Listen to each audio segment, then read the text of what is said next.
বাবা, মায়ের মতো যিনি মমতার বহিঃপ্রকাশ করতে জানেন না। উপরে কঠোর, ভিতরে ঠিক শিশুর মতো। ভালোবাসেন অনেক, কিন্তু প্রকাশ করতে জানেন না। শুধু অগাধ স্নেহে নীরবে প্রমাণ করে যান তিনিই বাবা। সবার যত্নে নিজের স্বাচ্ছন্দ্য বলে দেয়া মানুষটি বাবা। নিজের শত কষ্ট, অপ্রাপ্তি, অপূর্ণতা হার মানে সন্তানের আবদারের কাছে। সব কিছুতেই আগলে রাখেন বটবৃক্ষের মতো। সেই বাবার জন্য দিবসটি আজ। তবে শুধুমাত্র জুনের ৩য় রবিবার নয়, ভালোবাসায় সিক্ত হোক সব বাবা প্রতিদিন, প্রতি মুহূর্তে। বাবা হিসেবে নিজের আত্মপ্রকাশের অনুভূতি অন্যরকম। ওই ৫-৭ মিনিটের যে সময়টা আমাদের সামনে ছিল ওটি থেকে বের হয়ে, ওই সময়টা আমি কাউকে দিচ্ছি না। আমি দেখাচ্ছি সবাইকে, বাট আমি কাউকে কোলে দিচ্ছি না। নতুনের আগমনের অপেক্ষার অবসান। বাবার এই আবেগ বা অশ্রু আনন্দের।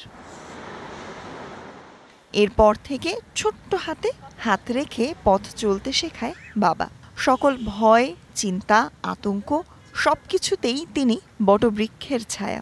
ওকে ছাড়া আমি কোথাও যে আছি, অফিসে আছি, হঠাৎ করে মনে হয়েছে, তখন বুকের মধ্যে কেমন লাগে। সঙ্গে সঙ্গে ভিডিও কল দেখে দেখছি, এবং ও যখন আমাকে দেখছে হাসতেছে, তখন যে কত তাড়াতাড়ি বাসায় যেতে পারি। বাবার প্রতি সন্তানের কিংবা সন্তানের প্রতি বাবার ভালোবাসা চিরন্তন।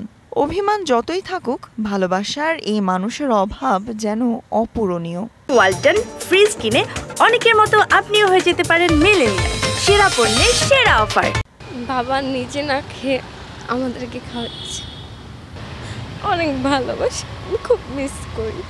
আমাদের জন্য যতটুকু কষ্ট করতে বাবা, হয়তো তার ঋণ আমি শোধ করতে পারবো না কোনো সময়, আর তার প্রতি আমার কোনো সময় কোনো অভিমান ছিল না, থাকবো না। বাবার আত্মত্যাগ, অনুভূতি অনুধাবন করা যায় নিজে বাবা হওয়ার পর। যেহেতু কন্যা সন্তানের বাবা, আমি আরও গর্বিত। কলিজার সুখই থাকে একমাত্র বাচ্চাদের জন্য। ছেলেকে দিয়ে বোঝা যাচ্ছে যে আমার বাবার যে, আমরা যে সন্তান ছিলাম বাবার কাছে কত আদরের, কত স্নেহের ছিল। মাতৃবিয়োগে একা বাবাই যেন হয়ে ওঠেন পরিবারের প্রাণভ্রমর। আম্মু যখন এই 9 বছর আগে চলে গেল, মারা যায়, আমাদেরকে একদম বুঝতেই দেয় না যে আমাদের পাশে আম্মু নাই। সো বাবা হিসেবে যে বাবার দায়িত্ব, মার দায়িত্ব, তার থেকে ঊর্ধ্বে সব দায়িত্ব আব্বু। আর বাবা ছাড়া জীবন কতটা কষ্টের, সংগ্রামের। স্পর্শ করতে না পারলেও প্রতিটি মুহূর্তে অনুভব করা যায় কি বাবাকে।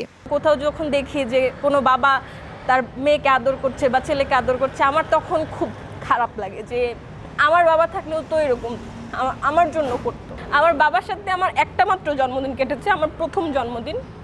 তো ওই ছবিগুলো আমি যখন দেখি, আমার মনে হয় যে আমার বাবা আমার সাথেই আছে। সব বাবার একটাই চাওয়া, তার সন্তানের সফলতা বা ভালো থাকা। কখনো বলা না হলেও বড্ড ভালোবাসি বাবা তোমাকে। Sultana Swarna, DBC news, Dhaka.